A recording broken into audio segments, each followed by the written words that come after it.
Hello once again. I'm Jonah Cole, and this is iPulse Live. And I'm Clifton Haskin. It's November 4th, and we start off with some heartbreaking news. An awful disaster occurred Saturday night when 100,000 people in Seoul, South Korea got together in the neighborhood of Itaewon to celebrate Halloween. Itaewon is a trendy hub in Seoul for young people to dine, shop, and party.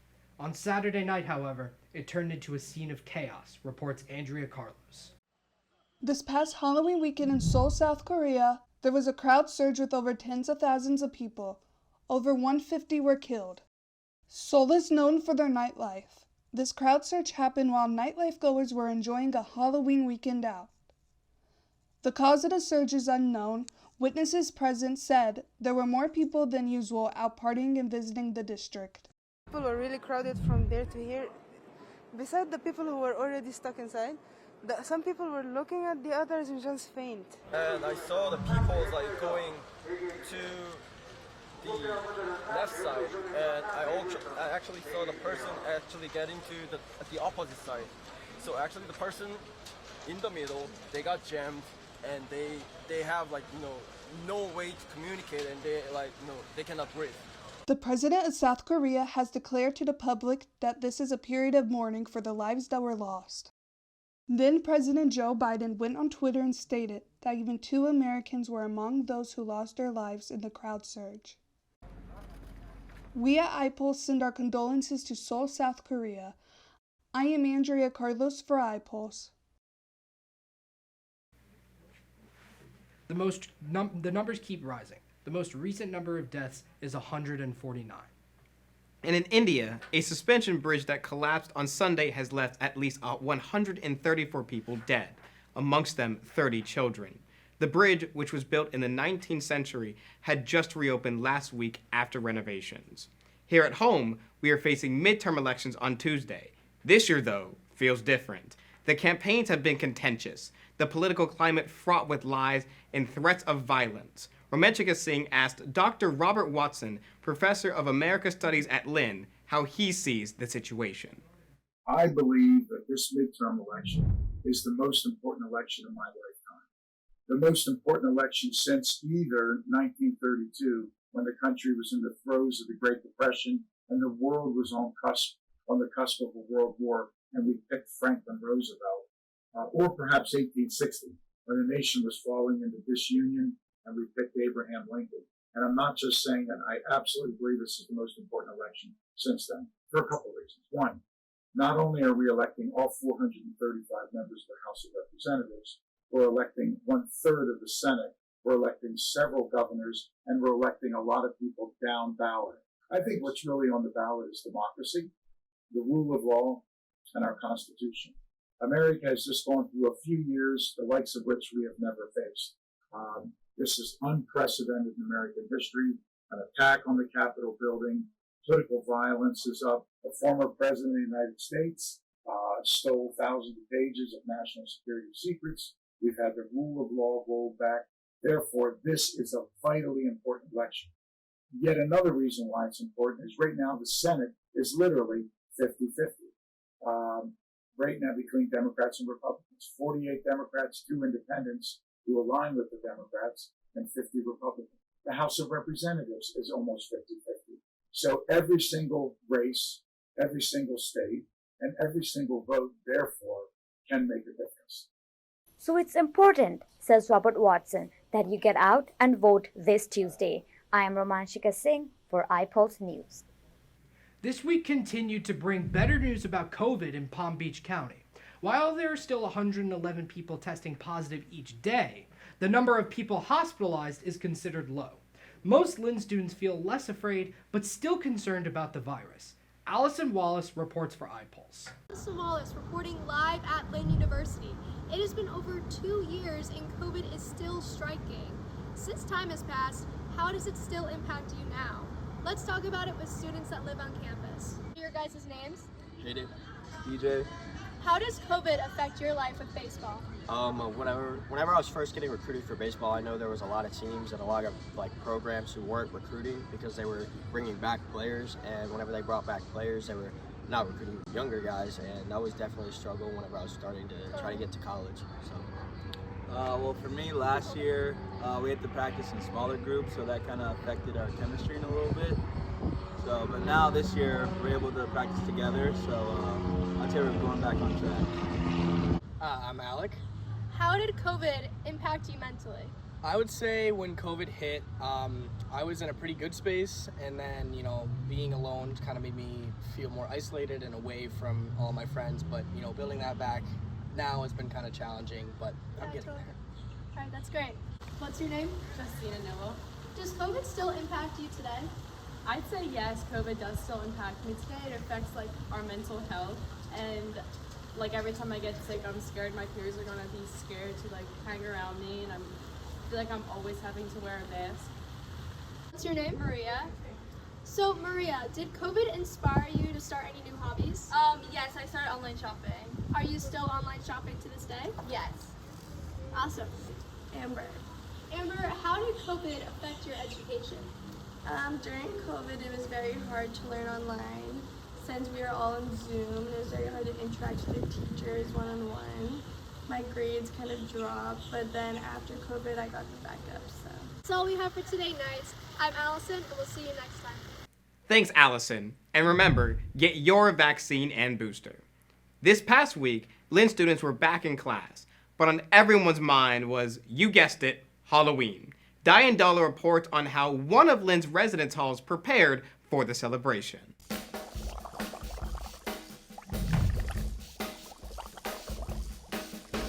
It got real spooky at Trinity Residence Hall as the housing staff hosted a Haunted Halls event to get residents in the Halloween spirit.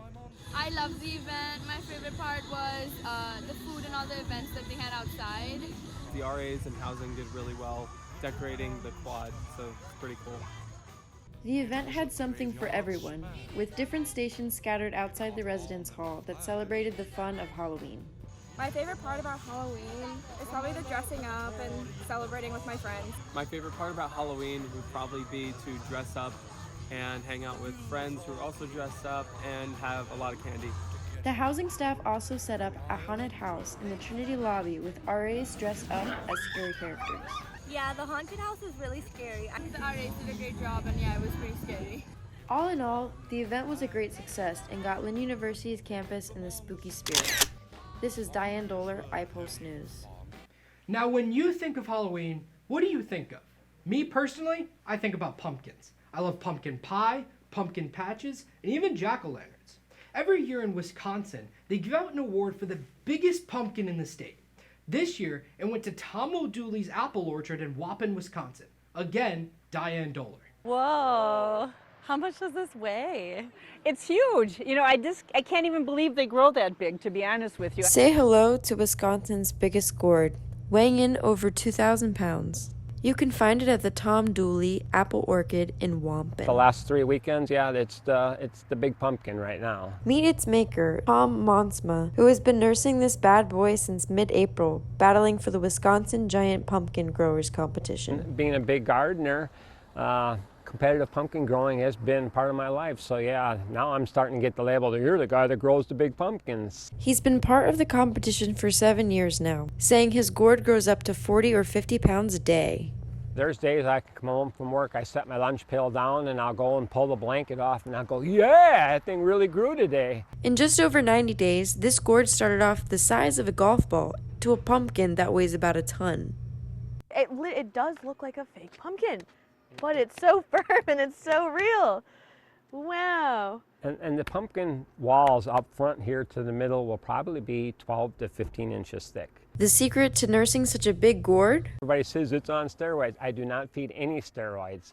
I really am just getting to know my soil. You want to get your soil and your pH level of your soil in prime shape. I feed a lot of fish and a lot of seaweed fertilizer 2 to 3 or 4 times a week. Hitting his 2,000-pound milestone meant more to the gardener because it was a milestone he promised he'd hit for his mother.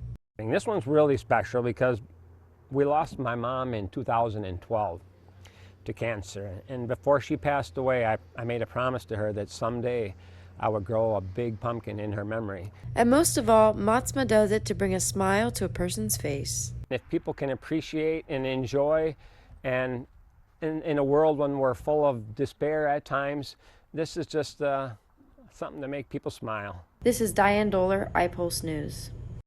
I hope you had a good Halloween. I wish it occurred every day. Well, when it comes to the Hispanic community in Miami, every day is a celebration. Angie Santalo, our Miami reporter, went to Miami's H Street, Calle Ocho, and reports what used to be a one-month celebration is now a daily event. Every year, Americans celebrate Hispanic heritage from September 15th to October 15th, honoring the culture and traditions of people from Spain, Cuba, Mexico, the Caribbean, Central and South America. In Miami, this celebration occurs year-round at Calle Ocho. Calle Ocho, located in the heart of Little Havana, is an iconic enclave that attracts many locals and visitors throughout the year due to its celebration of Cuban culture.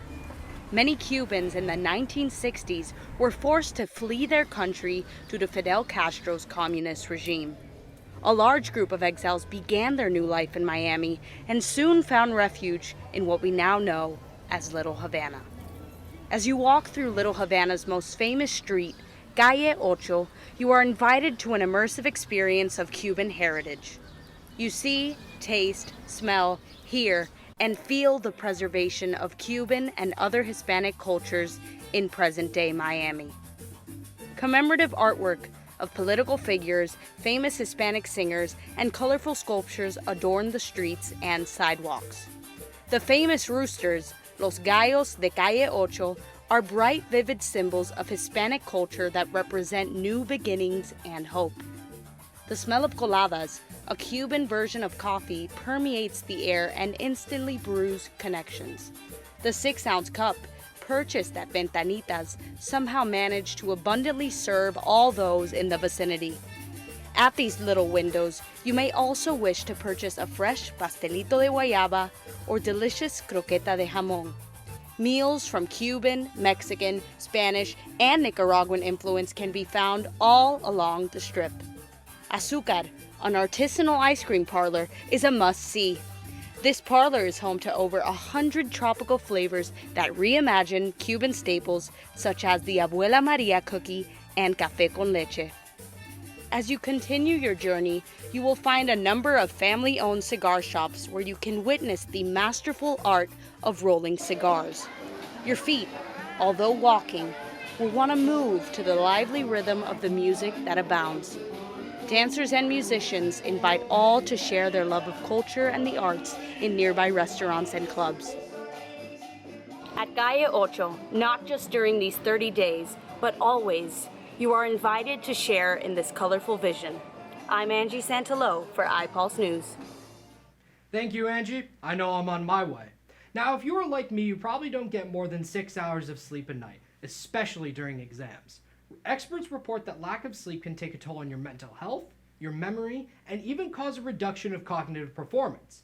Our wellness reporter, Onelia Wilson, has some tips for a better night's sleep. Many students complain that they are not getting enough sleep. These complaints should not be overlooked because sleep deprivation is a bigger problem than most people think. Between 2018 and 2021, there was a 29% increase in referrals to the Center of Insomnia at Ohio State University Wexner Medical Center. Without a good night's sleep, our mental and physical health may be affected. Here are some recommendations. The truth is, some common sleep tactics are not helping. Going to bed early may leave you tossing and turning. Only climb in bed when you are ready to sleep. Get up the same time every day. Do not sleep in on weekends because it can give you the same effects as jet lag. Try to keep your circadian clock in line. After the sun sets, try to decrease artificial light exposure from TVs, smartphones, and other screens.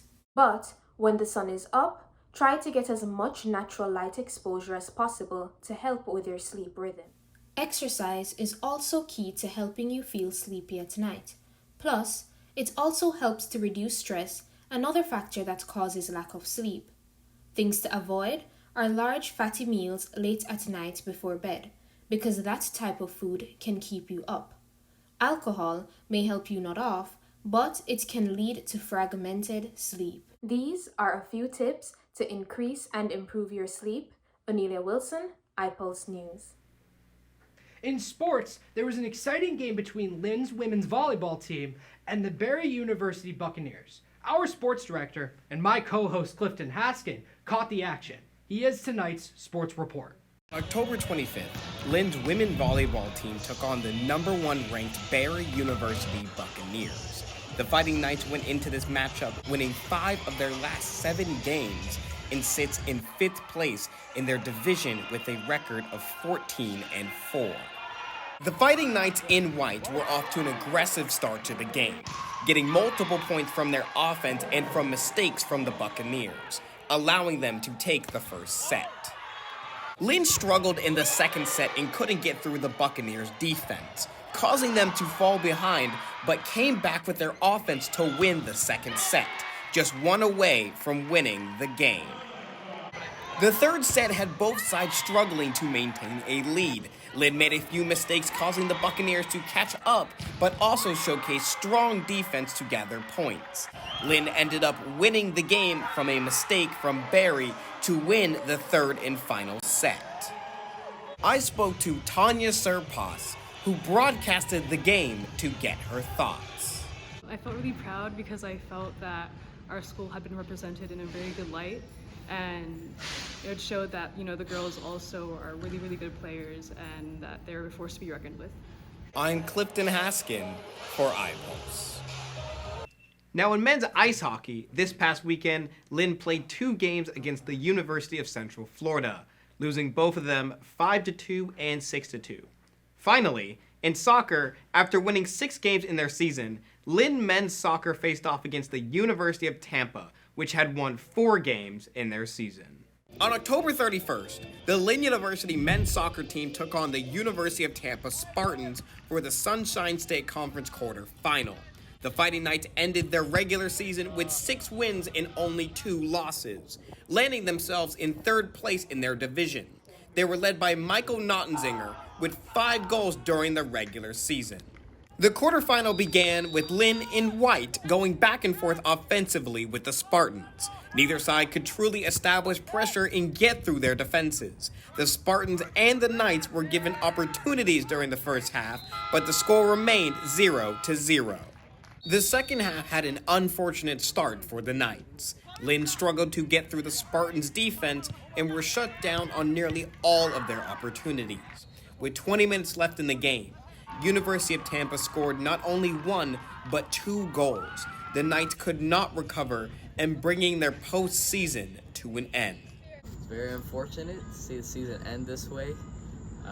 Fighting Knights were in it for most of the match, but credit to the Tampa. The Spartans, they capitalized on a couple mistakes by Lynn there defensively, and they were able to score 2 goals, and that second goal coming in late in the match as well. So very unfortunate. Again, the final score 2-0. And that's sports. Jonah? In entertainment news, there was a big announcement from Taylor Swift on August 28th, and it wasn't that she had just won Video Music Award of the Year. Reporter Andrea Carlos caught the moment. Singer-songwriter Taylor Swift attended the Video Music Awards on August 28th. She was nominated for several awards, and to no one's surprise, she took home the Video Music Award of the Year. And the VMA goes to Taylor Swift! Then Taylor made a surprise announcement. I thought it might be a fun moment to tell you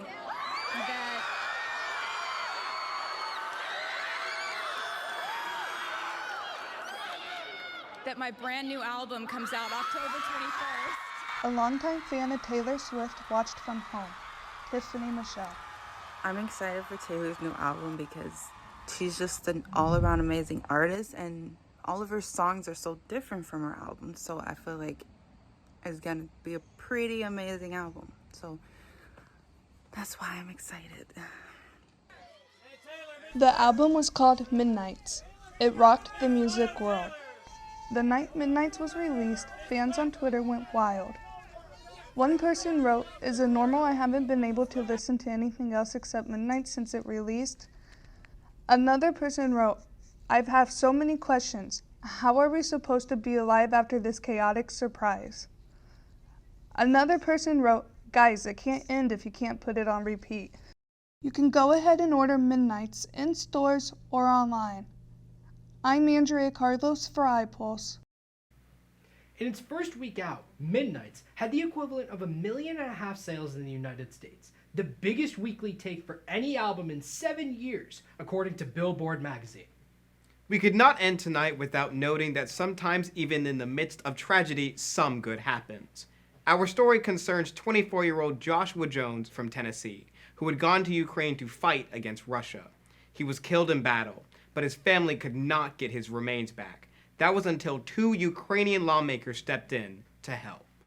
On the front lines in Ukraine, he was known to his fellow fighters as Tactical Jesus, on account of his long hair and deep knowledge of the Bible. To his mom, he was simply Joshi. Tennessee native Joshua Jones was just 24 years old when he was killed fighting in eastern Ukraine back in August. His passport and Ukrainian military ID showed up on Russian social media channels soon after, but his body was never recovered. Since then, Ukrainian lawmakers Alexander Trukhin and Alexander Kovalyov have worked tirelessly to get his body back. And today, it is finally happening. Why is it important to you to recover the body of Joshua Jones? He's the same one hero for me like our soldiers. So we should make everything possible to give his body back to his family. We are driving to the front line in Zaporizhia. We stop along the way to link up with military intelligence. In another car, a Russian soldier sits slumped over.